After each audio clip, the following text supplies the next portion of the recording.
এই মুহূৰ্তত জনাইছো এটা ব্ৰেকিং নিউজ। গোসাইগাঁৱত উত্তপ্ত পৰিস্থিতি।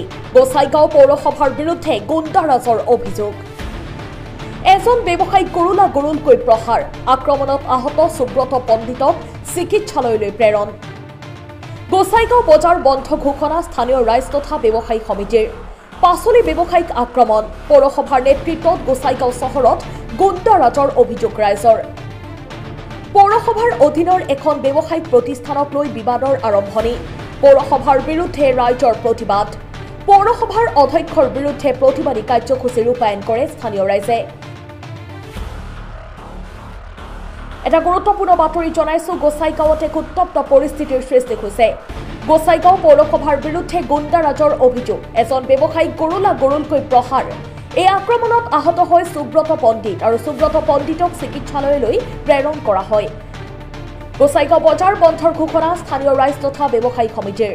পাচলি ব্যৱসায়ীক আক্ৰমণ কৰাক লৈ প্ৰতিক্ৰিয়াৰ সৃষ্টি হৈছে। পৌৰসভাৰ নেতৃত্বত গোসাইগাঁও চহৰত গুণ্ডাৰাজৰ অভিযোগ স্থানীয় ৰাইজৰ। পৌৰসভাৰ অধীনৰ এখন ব্যৱসায়িক প্ৰতিষ্ঠানক লৈ বিবাদৰ আৰম্ভণি হয়। পৌৰসভাৰ বিৰুদ্ধে ৰাইজে সাব্যস্ত কৰে প্ৰতিবাদ। পৌৰসভাৰ অধ্যক্ষৰ বিৰুদ্ধেও প্ৰতিবাদী কাৰ্যসূচী ৰূপায়ণ কৰে স্থানীয় রাইজে। নারায়ণচন্দ্র ঘোষ। আচ্ছা কি হয়েছে ঘটনা? আজকে আর ঘটনা হলো চেয়ারম্যান সবকিছু ওদের স্টাফের লোক আনছে, বাইরের লোক নিয়ে এসে অবারে মারবে।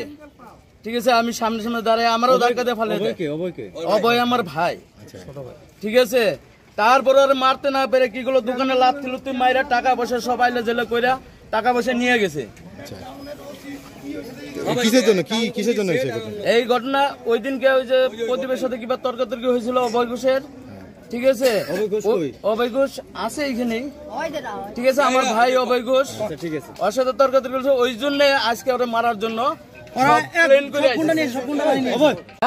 আমরা ন্যায্য বিচার চাই, যেটা উচিত বিচার ওইটাই চাই। দোকানে লাথি মারার জন্য লাথি তো টাউন কমিটির লোক নিয়ে আসছে, ওটা তো আমি চিনি না। পুলিশ আইছে?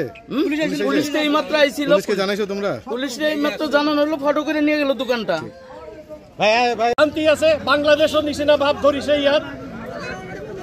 সরকারি পদত বহি আমার সৰু হাৰা দোকানদাৰক এনেকে মাৰি দিয়াটো আমি ভাল নাপাওঁ। কোনে আহিছিল ইয়াত? আমি উগ্ৰপন্থী বুলি শুনিলো।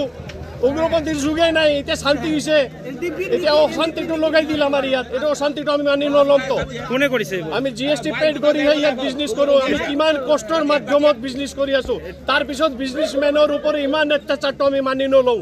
এইটো ইণ্ডিয়া হয়। ধৰিব নোৱাৰিলে আপোনালোকে ব্যৱসায় সমিতি কি পদক্ষেপ ল'ব? এতিয়া আমি বন্ধ ৰাখিম আৰু যে ভিকটিম আছে তাৰ এগেইনষ্টত কেছ হ'ব।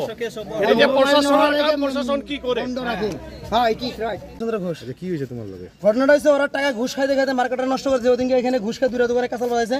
প্রদীপ আছে, আমি প্রদীপকে ধরছি, ওই শালা কতগুলো ঘুষ খাস শালা ওইখানে কাঁচাল বাজাই। ওই মার্কেটটা নষ্ট করেছে ঘুষ খায়। টাকা খাই গেলে মার্কেট বিক্রি করাস। হ্যাঁ, এই জন্য আজকে ওরা মারার জন্য ওরা গুন্ডা নিয়ে আসে। ওরা ইউপিপিএল এর সরকার। এই জন্য পাবলিকে ওদের হাতে আইন, ওরা পাবলিকে জনগণকে যে বেলে মারবো, তোরা গুলি করে মারবো, রাস্তায় বেলে যেখানে সেখানে গুলি করে মারবো, তো কাইটা মদ দেখাবো, এরকম কইছে।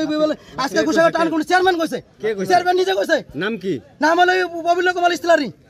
আচ্ছা, তোমাদেরকে কি মারছে? আমাদেরকে মারছে। দোকান থেকে টাকা পয়সা যা সব লুটপাট করে নিয়ে দোকান সব লাগতে ফেলে দিল। এখন তোমরা কি চাও? আমরা লিজ বিচার চাই, চেয়ারম্যান পদত্যাগ করা লাগে, আর চেয়ারম্যান এসে মাপ চাওয়া লাগে আমার কাছে, পাবলিকের কাছে।